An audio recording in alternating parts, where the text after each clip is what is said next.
Hello and welcome back to Wren and Martin grammar series. तो आप सभी का एक बार फिर से बहुत बहुत स्वागत है। तो आज का चैप्टर हमारा क्या है? आज का चैप्टर हमारा है 41 और 41 चैप्टर में हम लोग पढ़ेंगे कुछ इंपॉर्टेंट कंजंक्शंस और उनके करेक्ट यूसेस के बारे में। तो वैसे हम लोग 40 चैप्टर में कंजंक्शन को कंप्लीट कर चुके हैं, जिसमें हम लोगों ने सीखा कंजंक्शंस होते क्या हैं और कंजंक्शंस के काइंड्स कितने होते हैं, जिसमें मैंने आपको कोऑर्डिनेटिंग कंजंक्शंस और सबऑर्डिनेटिंग कंजंक्शंस के बारे में बताया। और इस वीडियो में हम लोग स्पेशली वैसे इंपॉर्टेंट कंजंक्शंस हम लोग उनके यूसेस के बारे में देखेंगे जो कि ज़्यादातर आपको कंफ्यूज करते हैं या फिर आपके टेस्ट पेपर या किसी भी एग्जाम्स में पूछे जाते हैं। तो चलिए स्टार्ट करते हैं। तो अगर हम इंपॉर्टेंट कंजंक्शन की बात करें तो सबसे पहले हम बात करेंगे सिंस से। तो हालांकि जैसा कि मैंने आपको पिछले वीडियो में भी बताया था कि कुछ कंजंक्शंस ऐसे होते हैं जो कभी कभी वे प्रेपोजिशन का भी काम करते हैं और कभी कभी कंजंक्शंस का भी काम करते हैं। तो सिंस उन्हीं में से एक है। सिंस कभी कभी प्रेपोजिशन का भी काम करता है और कभी कभी कंजंक्शन का काम करता है। तो जब कंजंक्शन का काम करेगा तो इसका क्या मीनिंग होता है, इसका यूज क्या है, किस तरीके से हम इसको यूज कर सकते हैं। ठीक है, तो हाँ ध्यान दीजिएगा। देखो, तो इसका मीनिंग होता है from and after the time when. मतलब एक तरीके से आप दूसरे वर्ड्स में आप कह सकते हो सिंस देन। आप दूसरे वर्ड्स में कह सकते हो सिंस देन। आपने ये फ्रेज सुना होगा सिंस देन, यानी तब से, यानी तब से लेकर अभी तक। सिंस का यहां पर हम यूज करेंगे वैसे टाइम बताने के लिए कि जब किसी पॉइंट ऑफ टाइम पे कोई चीज शुरू हुआ और वो चीज अभी भी मतलब चल रहा है, उसकी प्रभाव, उसकी इफेक्ट अभी तक है। तो जहां पर सेंस बने अब तक या अभी तक का, मतलब तब से लेकर के अब तक का सेंस बने, वहां पर हम क्या करते हैं, सेंस का यूज करते हैं एज अ कंजंक्शन। बात समझ में आ रही है? एग्जाम्पल से आइए हम समझते हैं। ठीक है, एग्जाम्पल से कोई बात हमें बहुत बेहतर तरीके से समझ में आती है। तो देखो सेंटेंस क्या है। पहला सेंटेंस है many things have happened since I left school. अब देखो यहाँ पर दो क्लाउजेस है। कंजंक्शंस या तो दो वर्ड्स को जोड़ेंगे या तो दो क्लाउजेस को जोड़ेंगे या फिर दो फ्रेजेस को जोड़ेंगे। तो यहाँ पर ये सिंस जो है ना, दो क्लाउजेस को जोड़ रहे हैं। एक तो क्लाउज है आई लेफ्ट स्कूल और एक है मैनी थिंग्स हैव हैपेंड। तो जब से मैं स्कूल छोड़ा हूं, जब से मैं स्कूल छोड़ा हूं तब से बहुत कुछ हो चुका है, मतलब बहुत सारी चीजें हमारे लाइफ में घटी है। ठीक है, तो यहां पर कब से, जैसे कब से बहुत सारी चीजें घटी हैं, मतलब जब से मैंने स्कूल छोड़ा है।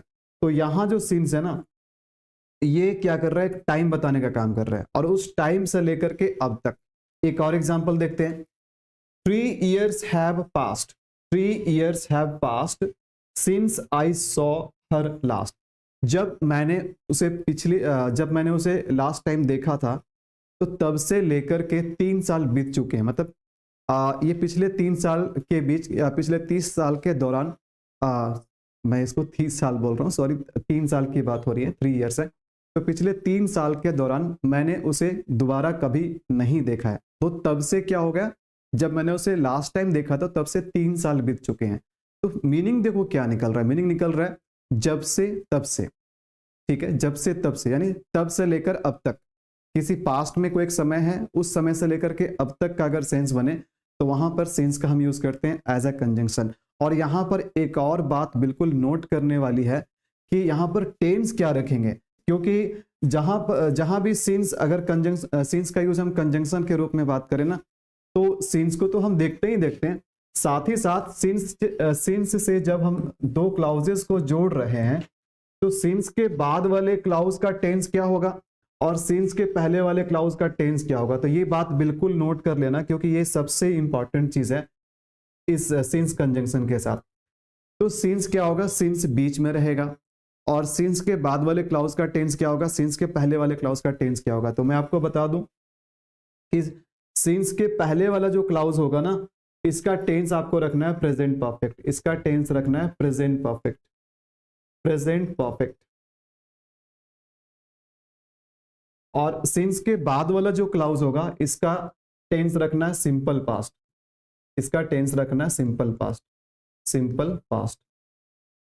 ठीक है, प्रेजेंट परफेक्ट का मतलब होता है कि जहां पर हम हैव या हैज के साथ वर्ब का थर्ड फॉर्म लगाते हैं। और सिंपल पास्ट का मतलब होता है कि मेन वर्ब हमारा V2 में होना चाहिए, यानी सेकंड फॉर्म में होना चाहिए। तो ये चीज बिल्कुल मेंटेन होना चाहिए सिंस के साथ, अदरवाइज सेंटेंस आपका गलत हो जाएगा।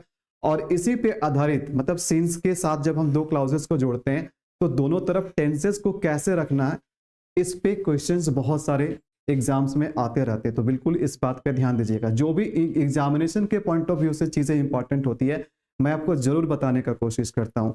जो बच्चे एग्जाम्स देते रहते हैं, इंग्लिश का टेस्ट पेपर लगाते रहते हैं, मॉक टेस्ट वगैरह लगाते रहते हैं, उन्हें पता होगा कि हाँ ऐसे क्वेश्चन सर पूछे जाते हैं। बिल्कुल आप वही चीज़ बता रहे हैं जो बिल्कुल एग्जाम से रिलेवेंट है, और ऐसे ऐसे क्वेश्चंस जो होते हैं ना वो बनाए जाते हैं एग्जाम के पेपर में। ठीक है, तो ध्यान दीजिएगा। तो यहाँ पर सिंस जो है ना ये कंजंक्शन का काम किया, और सिंस के पहले वाला जो सेंटेंस है ना ये प्रेजेंट परफेक्ट में। हमें कैसे पता चला प्रेजेंट परफेक्ट में? ये जो हैव है, हैव के बाद क्या लगा हुआ? हैपेंड। तो यहां पर क्या हो गया? हैव, और हैव के साथ क्या जुड़ा हुआ? हैपेंड। क्या? वर्ब का थर्ड फॉर्म है। और सिंस के बाद देखो क्या होना चाहिए? सिंपल पास्ट होना चाहिए। सिंपल पास्ट का मतलब मेन वर्ब V2 में होगा। तो मेन वर्ब क्या है? लीव है। देखो लीव जो है ना ये V1 है, और इसका V2 क्या होता है? इसका V2 होता है लेफ्ट होता है। ठीक है, तो यहां पर क्या हो गया? ये V2 लग गया। और उसी तरीके से यहां भी देखो हैव पास्ट क्या है? ये प्रेजेंट परफेक्ट है, और सिंस के बाद क्या? सिंपल पास्ट है। तो यहां पर टेंस गड़बड़ करके हमेशा एग्जाम में क्वेश्चन बनाया जाता है, तो इस बात पे ध्यान रखिएगा। ठीक है, हाँ नो इश्यूज। आप बाद में ऑफलाइन क्लास देख लीजिएगा। मेरे पास भी अभी देखो एक्चुअली होता है क्या ना कि 3 दिन मैं शाम को बहुत बिजी हो जाता हूँ, क्योंकि मुझे ट्रैवल करके जाने पड़ता है पढ़ाने के लिए। तो मेरा उधर क्लास खत्म होते होते रात को बहुत टाइम हो जाता है, मतलब 10 बज जाता है। तो इसलिए ये 3 दिन को मैं इवनिंग में क्लास नहीं ले पाता हूँ। तो इस कारण से मेरा भी मजबूरी है कि मैं इसी टाइम पे 11 से लेकर के 12 के बीच में मैं क्लास अपना लाइव क्लास स्टार्ट कर देता हूँ।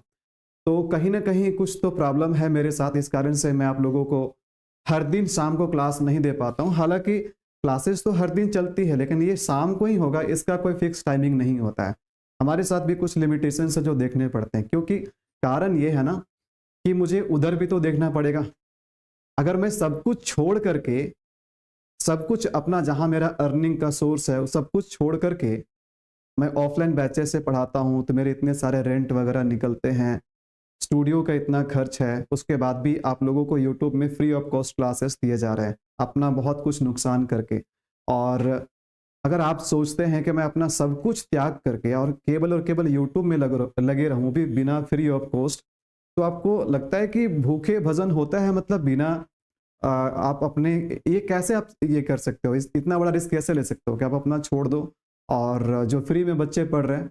देखो फ्री में मैं ऑफलाइन बैचेस में भी पढ़ाता हूँ, ऐसा नहीं है कि मैं एजुकेशन को बिजनेस बना करके रखा हूँ। ठीक है, हाँ इसमें मेरे कुछ ऑफलाइन बैचेस जिसमें मैं गरीब बच्चों को फ्री में भी पढ़ाता हूँ, उसके लिए एक अलग बैच बना हुआ है। ठीक है, और यूट्यूब में तो कम्प्लीटली सबको मैं फ्री में पढ़ा रहा हूँ। लेकिन अगर आप बोलेंगे सर टाइम फिक्स कर दीजिए, तो टाइम हम एक ही शर्त पे फिक्स कर सकते हैं, मुझे सारा कुछ छोड़ना पड़ेगा। जितना जगह मैं ऑफलाइन बैचेस पढ़ाता हूँ, मेरे खुद के जो ऑफलाइन बैचेस चलते हैं, सबको छोड़ना पड़ेगा, तभी मैं ऑफलाइन यूट्यूब में मैं प्रॉपर टाइमिंग के साथ आपके डिमांड पे जो टाइमिंग आपका होगा, जब मेजोरिटी ऑफ पीपल जो है ना, जब जिस समय उन लोगों का एक टाइम होता है, ज़्यादातर लोग इवनिंग में लाइव क्लास जोड़ते हैं, तो उस समय पे मैं फिक्स कर सकता हूँ। लेकिन मेरे यूट्यूब से कोई अर्निंग वर्निंग है नहीं। और आपको पता होना चाहिए कि एजुकेशनल चैनल वाले को वैसे भी यूट्यूब के व्यू से जो पैसे आते हैं ना, वो नाम मात्र के आते हैं, उतने पैसे तो मैं रोज ऐसे ही उड़ा देता हूँ। ठीक है, तो वो उसका कोई गिनती नहीं है। दूसरी बात है कि हमने एक ज्वाइन बटन को ऑन किया है, तो जैसे ही हमने ऑन किया ना, तो बहुत लोगों को दिक्कत लगने लगा कि सर आप इसको क्यों इनेबल कर दिया। अरे भाई ये मैंडेटरी नहीं है, आपको मन है तो आप ज्वाइन कीजिए। अगर आप इस चैनल को कंट्रीब्यूट करना चाहते हैं तो 159 रुपीज जो है ना, आप देखिएगा, आप जितने भी यूट्यूबर है ना मैक्स सबके सब्सक्राइब बटन के बगल में ज्वाइन बटन भी बना हुआ रहता है। तो सर उसको ज्वाइन करने से क्या फायदा होगा? वैसे बहुत ज्यादा फायदा तो नहीं होता है, वीडियो तो आपको मैं ऐसे भी देते रहूंगा। फायदा बस इतना है कि आप उसको अगर ज्वाइन करेंगे तो लाइव के समय में आप जब कमेंट करेंगे ना, तो आप बिल्कुल स्टैंड आउट हो जाएंगे, मतलब आप दूसरे अलग तरीके से दिखेंगे। और जो लोग मेंबरशिप लिया हुआ रहता है ना यूट्यूब का, उसके कमेंट को मतलब ज़्यादा हाईलाइटेड किए जाते हैं, और जो एजुकेटर होते हैं, जो टीचर होते हैं, आपके कमेंट को ज़्यादा अटेंड करते हैं, ज़्यादा उसको रिस्पॉन्ड करते हैं। पहला बेनिफिट तो ये है। दूसरा बेनिफिट है कि अगर आप मेंबरशिप लिए हो तो आप महीने में एक बार आप हमसे कॉल पे जुड़ सकते हो, और कॉल पे जो भी आपका ग्रामर का डाउट है वो आप पूछ सकते हो, ठीक है।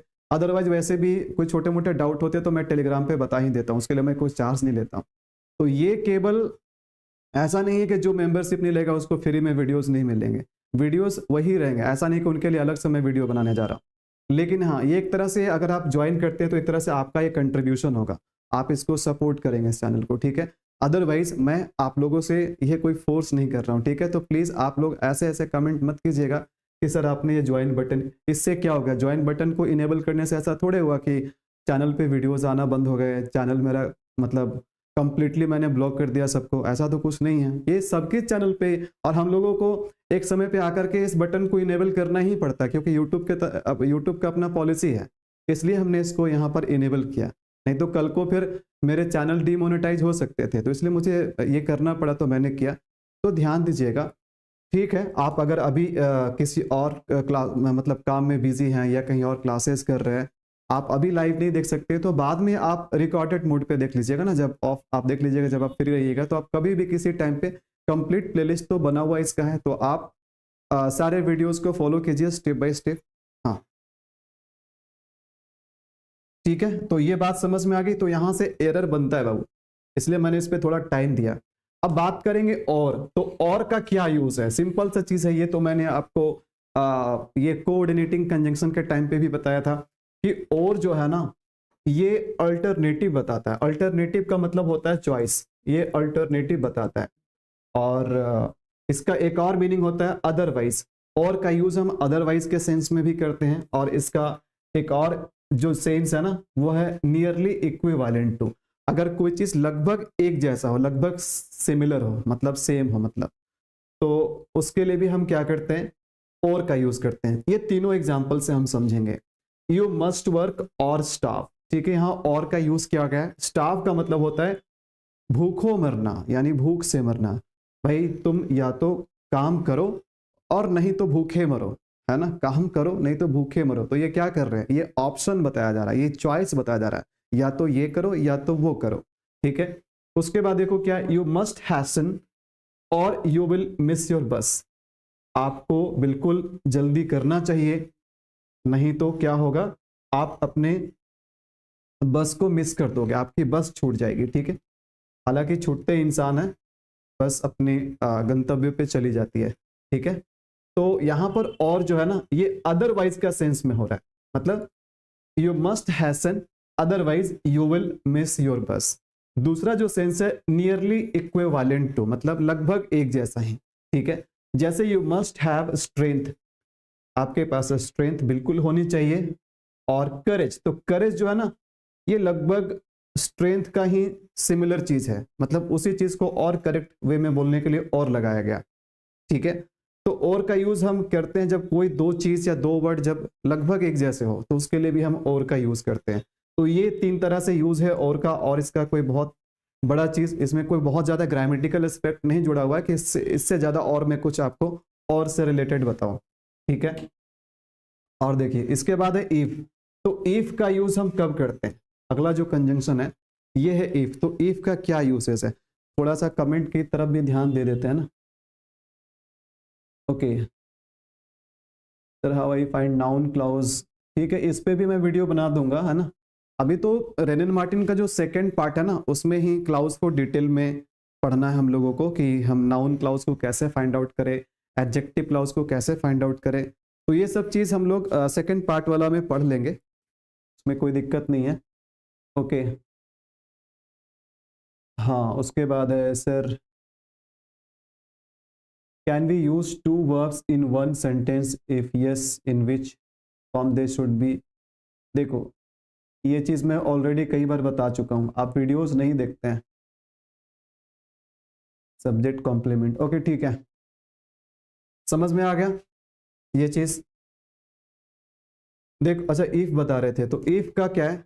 इफ का मीनिंग क्या होता है? On condition that, on the condition that, मतलब इस शर्त पे, मतलब जब आपको कंडीशन बताना हो, ये इफ जो है ना ये कंडीशन बताते हैं, ये क्या करते हैं कंडीशन बताते हैं। या फिर इसका एक और यूज है वेदर के मीनिंग में। यहां पर वेदर का क्या मीनिंग होगा, यहाँ वेदर का मीनिंग होगा दैट, दैट का सेंस में, मतलब की, जो हम लोग हिंदी में बोलते हैं ना की, है ना। ये इसका यूज हम इफ या वेदर का यूज करते हैं जब क्वेश्चन वाले सेंटेंस होते हैं उसे जोड़ने के लिए, जहां पर हम इंक्वायरी करते हैं, पूछने का काम करते हैं। ये चीज आपने नरेशन में देखा होगा, ठीक है। उसके बाद विश या सरप्राइज बताने के लिए भी हम इफ का यूज करते हैं। चलिए एग्जाम्पल से समझते हैं। एग्जाम्पल क्या है, if you work hard you will succeed, अगर आप मेहनत करेंगे तो आप सफल हो जाएंगे। तो आपके सफल होने का कंडीशन क्या है, कंडीशन है कि आपको मेहनत करना पड़ेगा। तो ये क्या कर रहा है, दो क्लाउजेस को जोड़ तो रहा है लेकिन साथ ही साथ कंडीशन बता रहा है। तो यहां पर इफ का यूज किया गया, ये क्या कर रहा है कंडीशन बता रहा है। देखो दूसरा क्या है, I asked him if he would help him, तो मैंने उससे पूछा कि क्या वह मेरी मदद करेगा, क्या वह मेरी मदद करेगा। तो मैंने उससे पूछा कि, मैंने उससे पूछा कि, तो यहां पर जो इफ लगा हुआ है ना, इसका यूज हम कंडीशन बताने के लिए नहीं कर रहे हैं, इसका यूज हम कर रहे हैं दो क्लाउजेस को, इंटेरोगेटिव वाले क्लाउज को जोड़ने के लिए, जैसे नरेशन में आपने पढ़ा होगा। तो यहां पर इस इफ का मीनिंग है की, उसने मुझसे पूछा कि, तो की का सेंस में हम लोग यहां पर कर रहे हैं। और ऐसे आपको पता होगा कि जब क्वेश्चन वाले, जहां पर पूछने का काम हो, उसको अगर जोड़ रहे हो आप दूसरे क्लाउज से, तो वहां पर हम क्या करते हैं, इफ लगाते हैं या फिर वेदर लगाते हैं, ये दोनों में से कोई भी चलता है, ठीक है। इसको ऐसे भी बोल सकते हैं, आई आस्क्ड हिम, इफ के जगह पे वेदर भी बोल सकते हो, weather he would help me. समझ में आ गया, ठीक है।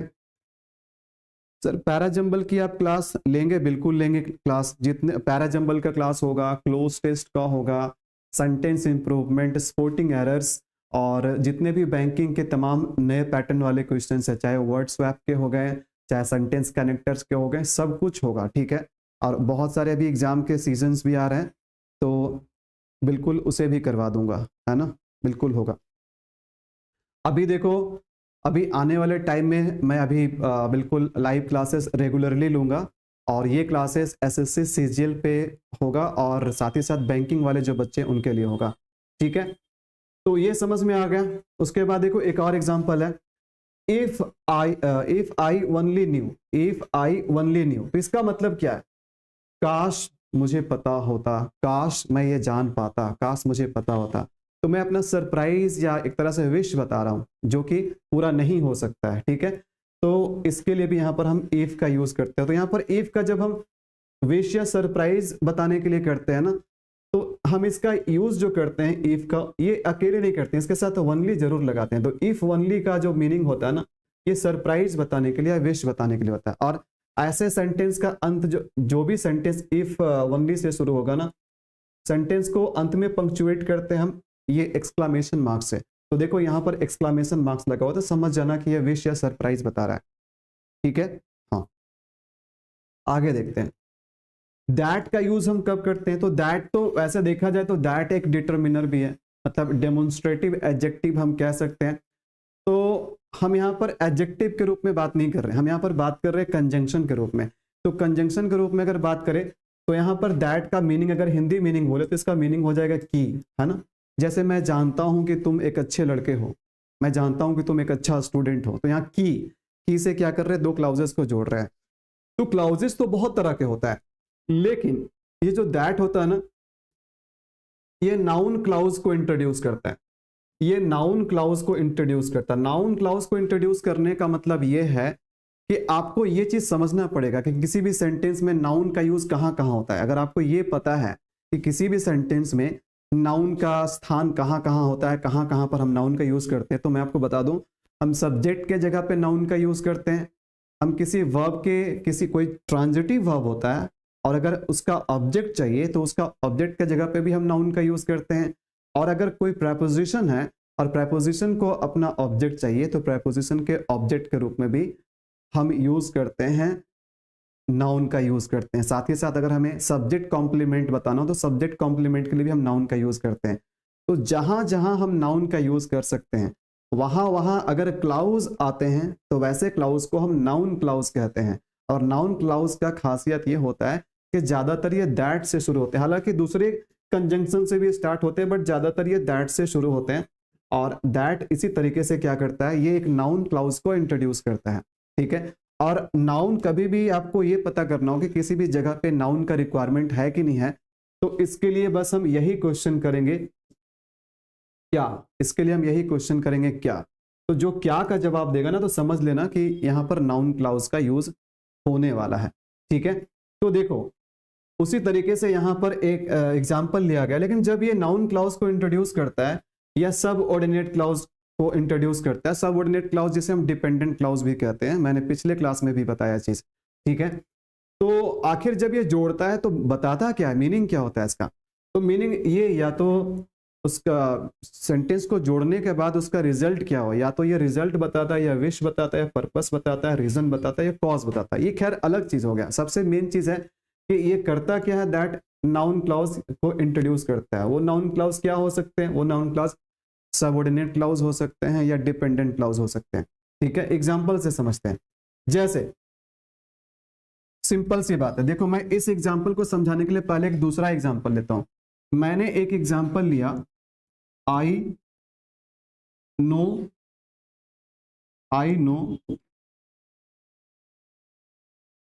इंग्लिश, आई नो इंग्लिश, मैं इंग्लिश जानता हूं, आई नो इंग्लिश। अब देखो ध्यान देना यहां पर, देखो आई सब्जेक्ट है और नो जो है ये ट्रांजिटिव वर्ब है। देखो टीवी का मतलब ट्रांजिटिव वर्ब, ट्रांजिटिव वर्ब हम वैसे वर्ब को कहते हैं जो अपने बाद ऑब्जेक्ट ले सकता है, ठीक है। तो यहां पर इस वर्ब को एक ऑब्जेक्ट चाहिए, तो ऑब्जेक्ट में हमने क्या दे दिया, इंग्लिश को दे दिया। तो इंग्लिश देखो ऑब्जेक्ट है, लेकिन अगर इंग्लिश का पार्ट ऑफ स्पीच मैं आपसे पूछूं तो आप क्या बताओगे, आप बताओगे कि सर इंग्लिश जो है ना ये नाउन है, ये क्या है, नाउन है। और देखो ये इंग्लिश किसका रिप्लाई है, ये क्या का रिप्लाई है। जैसे मैं जानता हूं, मैं जानता हूं, मैं क्या जानता हूं, इंग्लिश जानता हूं, तो ये क्या का रिप्लाई, और जो क्या का रिप्लाई होता है वो नाउन होता है। तो जरा सोचो कि यहां पर सब्जेक्ट ये है आई और ट्रांजिटिव वर्ब है ये नो, और इसके बाद ऑब्जेक्ट है इंग्लिश, और इंग्लिश एक वर्ड का चीज है, एक वर्ड का ऑब्जेक्ट है। अगर मान के चलो कि इस ऑब्जेक्ट के जगह पे पूरा मुझे एक सेंटेंस ही लगाना हो, इस ऑब्जेक्ट के जगह पे पूरा के पूरा एक क्लाउज ही लगाना हो, तो यहां पर कौन सा क्लाउज हम लगा सकते हैं, यहां पर हम नाउन क्लाउज लगाएंगे। नाउन क्लाउज के अलावा दूसरा क्लाउज हम लगा ही नहीं सकते, क्यों, क्योंकि यहां पर वो आएगा ऑब्जेक्ट के जगह पे, और ऑब्जेक्ट के जगह पे कौन आता है, नाउन आता है। तो नाउन क्लाउज सर कैसे बनेगा, आप दैट से शुरू करो, वो नाउन क्लाउज बन जाएगा। तो उसी तरीके से देखो इस एग्जाम्पल को भी लिया गया कि आई देखो सब्जेक्ट है और नो आपका ट्रांजिटिव वर्ब है, और मैं जानता हूं, अब पूछो मैं क्या जानता हूं, कि मैं जैसे मैं जानता हूं, मैं क्या जानता हूं, तो इसका आंसर क्या है, क्या का आंसर क्या है कि दैट यू आर ऑनेस्ट, कि तुम ईमानदार हो। तो ये जो क्लाउज है ना, जो दैट से शुरू हुआ है, ये नाउन क्लाउज है, यानी कि दैट, और इसको इंट्रोड्यूस किसने किया, इसको इंट्रोड्यूस किया दैट ने इंट्रोड्यूस किया, ठीक है। तो इसका काम होता है नाउन क्लाउज को इंट्रोड्यूस करना। तो ये पूरा के पूरा जो है ना, ये नाउन क्लाउज है, ये नाउन क्लाउज है। और हिंदी में इस दैट का मीनिंग देखें तो इसका मीनिंग है कि, ठीक है, मैं जानता हूं कि तुम ईमानदार हो। उसी तरीके से एक और अगर हम एग्जांपल ले, तो कभी कभी दो क्लाउजेस जब हम दैट से जोड़ते हैं तो एक क्लाउज में सो का प्रयोग रहता है, तो इसी सो का रिजल्ट बताने के लिए हम क्या करते हैं, दैट लगाते हैं। जैसे I am so tired that I can hardly walk, मैं इतना थका हुआ हूं कि मैं शायद ही वॉक कर सकता हूं। तो यहां पर जो थका हुआ है, ये जो आपका जो रीजन है, इसका रिजल्ट क्या हुआ, ये जो कॉज है ना, इसका इफेक्ट क्या हुआ, कॉज क्या है कि मैं बहुत थका हुआ हूं, और इसका इफेक्ट क्या निकला कि मैं शायद ही वॉक कर सकता हूं, आई कैन हार्डली वॉक। तो यहां पर भी हम क्या करेंगे, दैट से ये दोनों क्लाउज को जोड़ेंगे। तो कभी कभी आपको ऐसा देखने को मिलेगा कि एक क्लाउज में आपको सो लगा हुआ है, और उसी सो का रिजल्ट बताना हो तो हम सो के साथ क्या करते हैं, दैट लगाते हैं। आई होप ये दोनों एग्जाम्पल से आपको समझ में आ गया बात, ठीक है। चलो जी, बहुत बढ़िया, आगे देखते हैं। दैन का यूज हम कब करते हैं, दैन का यूज हम करते हैं कंपैरिजन करने, कंपैरिजन बताने के लिए, और इसका यूज हम करते हैं कंपैरेटिव डिग्री के साथ, यानी कोई भी एडजेक्टिव या एडवर्ब जब कंपैरेटिव डिग्री में होते हैं, जब हम दो चीजों को कंपैरिजन करते हैं तो वहां पर हम दैन का यूज करते हैं। जैसे in the comparative degree for comparison, example देखो क्या है, रोहन इज टॉलर। अब देखो टॉलर किससे बना, टॉलर बना टॉल से, और टॉलर है क्या, टॉल का कंपैरेटिव डिग्री है, और यहाँ पर हम कंपैरिजन भी कर रहे हैं किसके किसके बीच, रोहन का कंपैरिजन हम मोहित से कर रहे हैं। तो ये कंपैरिजन जब भी बताना हो और एडजेक्टिव आपका कंपैरेटिव डिग्री में हो तो यहाँ पर हम दैन लगाते हैं, तो यहाँ पर दैन का प्रयोग किया गया कंपैरिजन के लिए। ठीक है, ये भी आपको मीनिंग समझ में आ गया होगा। चलिए उसके बाद देखो क्या लेस्ट है। तो लेस्ट का मतलब क्या होता है, लेस्ट का मतलब होता है फॉर फियर दैट। हिंदी में बोलते हैं ना कि कहीं ऐसा ना हो कि, हिंदी में हम लोग बहुत बार बोलते हैं कहीं ऐसा ना हो कि, मेहनत कर लो भाई मेहनत कर लो, कहीं ऐसा ना हो कि तुम एग्जाम में फेल कर जाओ, भाई पढ़ लो पढ़ लो, कहीं ऐसा ना हो कि तुम जीवन भर बेरोजगार हो जाओ। ठीक है, तो कहीं ऐसा ना हो कि मतलब एक रिस्क, मतलब एक डर के कारण, किसी एक सिचुएशन के कारण जो कि एक नेगेटिव सिचुएशन है जो आगे चल करके ये बुरा प्रभाव डाल सकता है, तो उसी सिचुएशन के लिए हम लेस्ट कंजंक्शन का यूज करते हैं जिसका हिंदी में मीनिंग होता है कहीं ऐसा ना हो कि। ठीक है, और एक बात और ध्यान रखिएगा, मॉडर्न इंग्लिश में जब लेस्ट का यूज करते हैं तो लेस्ट के बाद वाले क्लाउज में हम शुड का यूज जरूर करते हैं। ये बात बिल्कुल फिक्स चीज है आज के इंग्लिश में, और कई बार लिस्ट से जब भी क्वेश्चन आता है ना तो वहां पर जानबूझ करके शुड को हटाया जाता है, और आपको बिल्कुल ध्यान रखना है कि शुड अगर मिसिंग है तो वहां पर शुड लगाना पड़ेगा, अगर शुड मिसिंग है तो वहीं पर सेंटेंस में प्रॉब्लम है, वहीं पर एरर है। ठीक है, एग्जाम्पल देखो क्या है, ही सेव्स मनी, वह पैसे को सेव करता है, पैसे को जमा करता है वो। Lest he should starve in old age, कहीं ऐसा ना हो कि बुढ़ापे के उम्र में उसे भूखे मरना पड़े।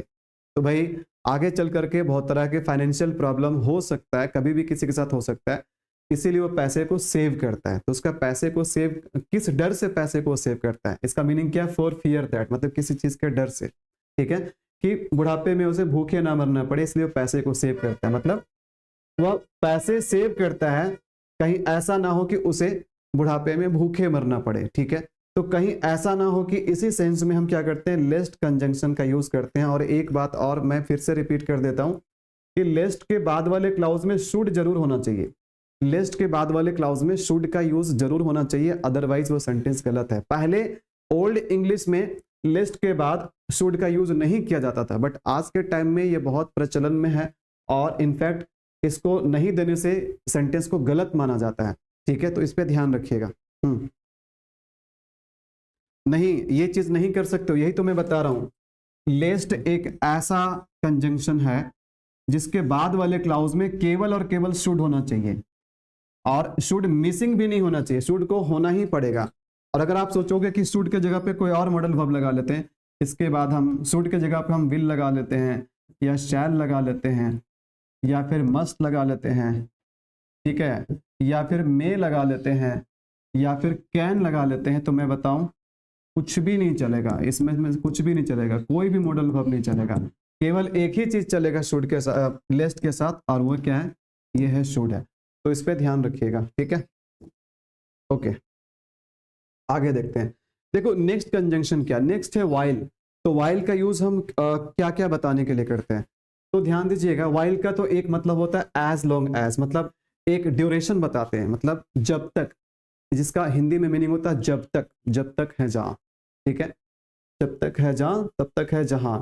और इसका एक और मीनिंग होता है एट द सेम टाइम, मतलब पैरेलली अगर कोई दो काम एक साथ हो रहा है तो वहां पर भी हम वाइल का यूज करते हैं। और साथ ही साथ जब वेयर एज के सेंस में, वेयर एज के सेंस में हम वाइल का यूज करते हैं। तो वेयर एज का यूज हम करते क्यों हैं, हम दो सेंटेंस को एक साथ रख करके कंपैरिजन करने के लिए करते हैं। तो जब दो सेंटेंस को कंपेयर किया जा रहा है, दो एक्शंस को कंपेयर किया जा रहा है, तो वहां पर हम वेयर एज का यूज करते हैं, और उसी वेयर एज के सेंस में आप वाइल का भी यूज कर सकते हैं। ठीक है, एग्जाम्पल से समझते हैं इसको। एग्जाम्पल देखो क्या है, while there is life there is hope, मतलब जब तक जीवन है, जब तक लाइफ है तब तक आशा है, जब तक जीवन है तब तक आशा है। तो यहां मीनिंग कैसा निकल रहा है, जब तक का। यहां वाइल से मीनिंग क्या निकल रहा है, जब तक का, जिसको इंग्लिश में क्या बोलते हैं, एज लॉन्ग एज। ठीक है, तो यहां पर एज लॉन्ग एज भी हम यूज कर सकते हैं, as long as there is life there is hope, जब तक जीवन है तब तक आशा है। उसके बाद देखो क्या है, जब दो काम एक साथ पैरेलल टाइम पे हो रहा हो, पैरेलली हो रहा हो, तो वहां पर भी हम वाइल का यूज करते हैं। जैसे देखो the girls सैंग while the boys played, मतलब जिस समय लड़कियां गा रही थी तो लड़के खेल रहे थे। तो दो काम चल रहा था एक ही टाइम पे, एक तरफ लड़कियां क्या कर रही थी, गा रही थी, और दूसरी तरफ लड़के क्या कर रहे थे, खेल रहे थे। ठीक है, तो जब दो काम पैरेलल में चले तो उसके लिए भी हम वाइल का यूज करते हैं। तो देखो यहाँ पर वाइल का यूज किया गया। उसके बाद देखो क्या, वेयर एज, कंपैरिजन बताने के लिए, दो एक्शंस के बीच में कंपैरिजन बताने के लिए कि इसमें क्या फर्क है उसमें क्या फर्क है। देखो फ्लैट्स आर एक्सपेंसिव, भाई फ्लैट्स जो होते हैं ना बहुत एक्सपेंसिव होते हैं। वाइल हाउसेज आर चीप, जबकि घर जो होते हैं ये सस्ते होते हैं। फ्लैट्स महंगे होते हैं, घर सस्ते होते हैं। तो यहाँ पर क्या कर रहे हैं, दो चीजों को कंपेयर कर रहे हैं, कंपैरिजन दिखा रहे हैं। तो इसके लिए हमने किसका यूज किया, वाइल का यूज किया। और इस सेंस में वाइल का मीनिंग में हिंदी में मीनिंग होता है जबकि। ठीक है, समझ में आ गया। हाँ, तो इसके बाद का कंजंक्शन देखते हैं। हालांकि आज के डेट में ओनली का यूज होता नहीं है उतना कंजंक्शन के रूप में, बट ये बुक में था तो इसको बताना था। अदरवाइज अगर मैं इसको छोड़ देता तो बोलते सर कि आपने ये वाला नहीं कराया, बुक से आप ये छोड़ दिए वो छोड़ दिए। जो चीज़ इंपॉर्टेंट नहीं है आज के डेट में ना, मुझे उसका पढ़ाने का कोई मतलब नहीं बनता। अगर आपको बहुत ज़्यादा ज्ञानी बनना है तो फिर वो अलग बात है, लेकिन जो एग्जाम में आते हैं, जो आज के डेट में बिल्कुल प्रचलन में है, वही चीज़ को हमें पढ़ना चाहिए, जो ट्रेंड है, जहाँ से क्वेश्चन आ रहे हैं। देखो तो इसका मतलब होता है एक्सेप्ट दैट। एक्सेप्ट दैट मतलब कि किसी बात को अगर छोड़ दिया जाए तो, मतलब किसी एक बात को अगर इग्नोर करके चले तो। ठीक है, इसका ये मतलब होता है। जैसे I would go with you, मैं तुम्हारे साथ चलूंगा, only I have no money, लेकिन इतना जान लेना कि मेरे पास पैसे नहीं है। Only I have no money, तो यहाँ पर ओनली का मतलब क्या हुआ, एक्सेप्ट दैट। एक्सेप्ट दैट कि मेरे पास पैसे नहीं है, फिर ये मत बोलना कि मेरे साथ चल रहे हो तो पैसे देने पड़ेंगे आपको। ठीक है, तो आप इस बात को इग्नोर करके चलिए, है ना।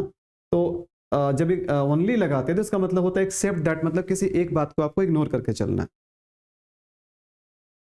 देखो और क्या है, एक्सेप्ट। एक्सेप्ट का भी जो यूज है ना, ज्यादातर इसका यूज होता है प्रेपोजिशन के जैसा, कंजंक्शन के जैसा यूज होता नहीं है। ठीक है, और बहुत रेयरली होता है इसका यूज कंजंक्शन के जैसा। और अगर कंजंक्शन के जैसा यूज होगा भी तो इसका मीनिंग क्या होगा, इसका मीनिंग होगा but for the fact that, मतलब अनलेस। जो मीनिंग अनलेस का होता है ना, वही मीनिंग यहाँ पर एक्सेप्ट का भी होता है। मतलब कि अनलेस का मतलब क्या होता है, अनलेस का मतलब होता है अगर नहीं, मतलब अगर ये काम नहीं हुआ होता। ठीक है, इस सेंस में। तो देखो, हाँ, I would have arrived earlier except I lost my way. ठीक है, अगर मैं अपना रास्ता नहीं भटका होता, अगर मैं अपना रास्ता नहीं भटका होता तो मैं और पहले पहुंच जाता, मैं और पहले पहुंच जाता। मतलब तो यहां पर एक्सेप्ट जो है ना, इसके जगह पे आप अनलेस भी लगा सकते हो। जैसे I would have arrived earlier unless I lost my way, अगर मैं अपना रास्ता नहीं भटकता, मतलब मैं आ रहा था तो मुझे जाना था इस रास्ते से और मैं चला गया इस रास्ते से, तो रास्ता में भटक गया। वापस मुझे किसी ने बोला कि नहीं, आपको वहीं से उसी मोड़ से आपको सीधे चला जाना चाहिए था, तो मैं वापस से यहां से मुड़ करके आया और फिर इस रास्ते को पकड़ा। इससे क्या हुआ, टाइम ज्यादा लग गया। तो मतलब कि अगर मैं रास्ता अपना रास्ता नहीं भटका होता तो मैं और जल्दी पहुंच गया होता। तो उसी के सेंस में, अनलेस के सेंस में यहां पर एक्सेप्ट का यूज कर रहे हैं। ठीक है, विदाउट, ये विदाउट जो है ना, विदाउट का यूज भी कंजंक्शन के जैसा आज के डेट में ना के बराबर होता है।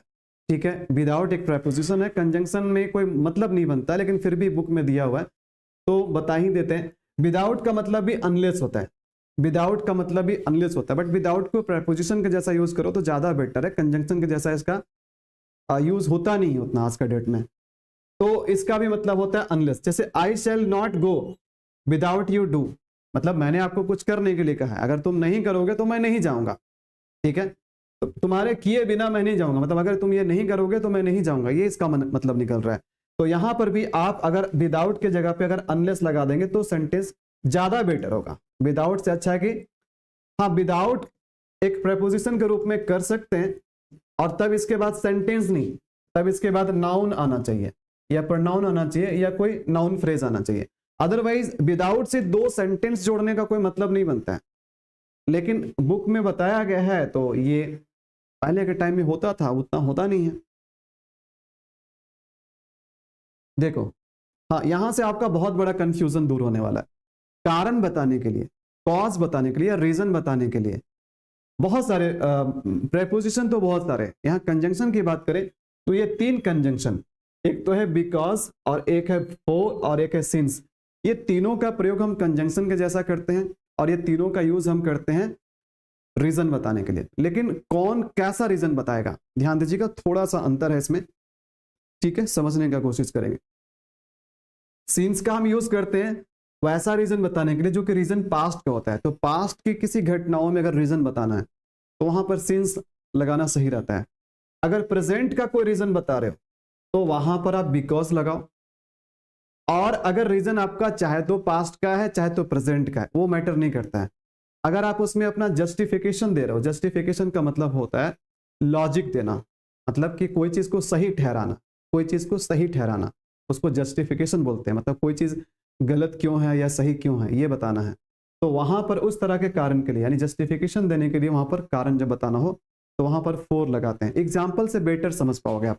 एग्जाम्पल देखते हैं, चलिए देखो। I could not respond to your call, मैं तुम्हारे कॉल को, जब तुमने फोन मुझे किया था तो मैं तुम्हारे कॉल को रिस्पॉन्ड नहीं कर पाया था, तुम्हारा कॉल पिक नहीं कर पाया या तुम्हारे कॉल का जवाब नहीं दे पाया या फिर कॉल बैक नहीं कर पाया। क्यों? इसका कारण क्या था कि आई वॉज बिजी, क्योंकि मैं बिजी था। तो ये कारण बताने के लिए सिंस का यहाँ पर यूज किया गया। तो यहाँ पर ये मत समझ लेना कि यहाँ पर सिंस का यूज हुआ है टाइम बताने के लिए।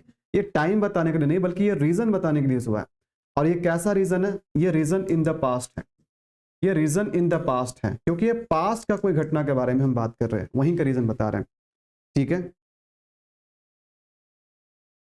नहीं नहीं, एज सुन एज का प्रयोग यहां पर नहीं करेंगे हम लोग। और देखो और भी कंजंक्शंस है जिसका आपको डिटेल में जानना है ना, तो इस बुक में जितने दिए हुए हैं वही चीज मैं बता रहा हूं। लेकिन अगर कंजंक्शंस को और थोरोली पढ़ना है या किसी भी चैप्टर को और थोरोली पढ़ना है, और जैसे आपको लगता है कि कोई चीज है जो इसमें नहीं दिया हुआ है और वो चीज एग्जाम्स में आ रहा है, तो डोंट वरी, मैं सभी चैप्टर को, ग्रामर के सभी चैप्टर को मैं ऐसे भी बिल्कुल बेसिक से एडवांस तक पढ़ाने वाला हूँ। ऐसा कुछ दिक्कत नहीं है, दिक्कत बस टाइम का है, थोड़ा टाइम लगेगा। हालांकि ऑलरेडी मैं 2-4 चैप्टर को बिल्कुल शुरू से अंत तक पढ़ा चुका हूँ, उसका सेपरेट प्लेलिस्ट है, आप चेक कर लीजिएगा। देखो उसके बाद क्या है कि रीजन अगर प्रेजेंट में है, जैसे I will help you because you are my friend, मैं तुम्हारा हेल्प करूंगा, तुम्हारी मदद करूंगा। भाई इसका रीजन क्या है? क्योंकि तुम मेरे मित्र हो। तो यहाँ पर सिंस नहीं लगा रहे हैं, यहाँ पर बिकॉज लगा रहे हैं, क्योंकि ये प्रेजेंट के रीजन की बात हो रही है कि यू आर माई फ्रेंड, ये प्रेजेंट के रीजन की बात हो रही है। अच्छा, अब जस्टिफिकेशन अगर देना हो, जैसे he will not go to school today, आज वह स्कूल नहीं जाएगा। भाई इसका लॉजिक क्या है, क्यों नहीं जाएगा? तो लॉजिक यही है कि वह बीमार है। मत फॉर ही इज, देखो यहाँ पर फॉर लगाया जा रहा है, फॉर ही इज इल। तो हालांकि फॉर का भी यूज हम करते हैं रीजन बताने के लिए, लेकिन ये वीकेस्ट रीजन को शो करता है। मतलब ये रीजन को कम, ये लॉजिक को ज्यादा दिखाता है। बात समझ में आ रही है?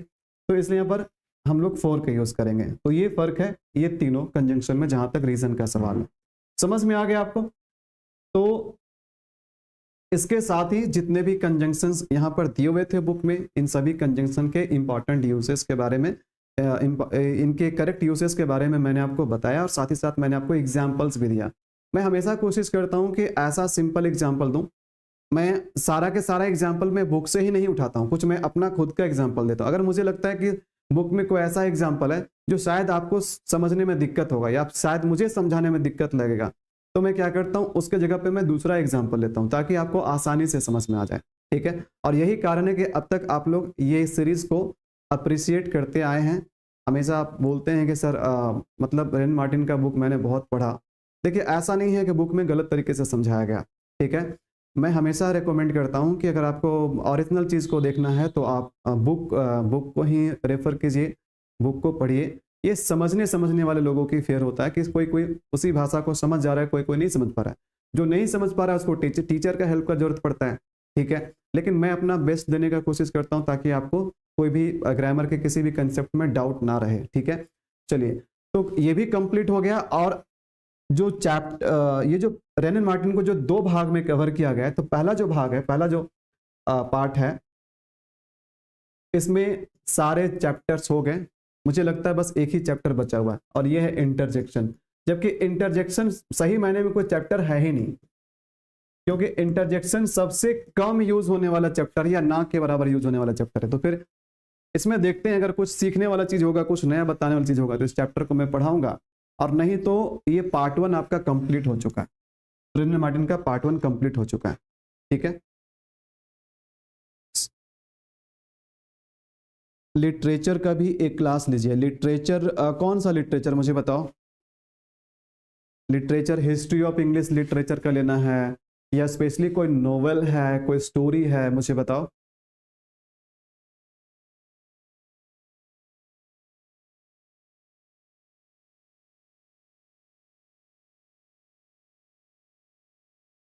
चलो जी ठीक है, तो क्लास को हम यहीं पर समाप्त करते हैं क्योंकि चैप्टर हमारा कंप्लीट हो चुका है, अदरवाइज वीडियो अननेसेसरली बड़ा हो जाएगा।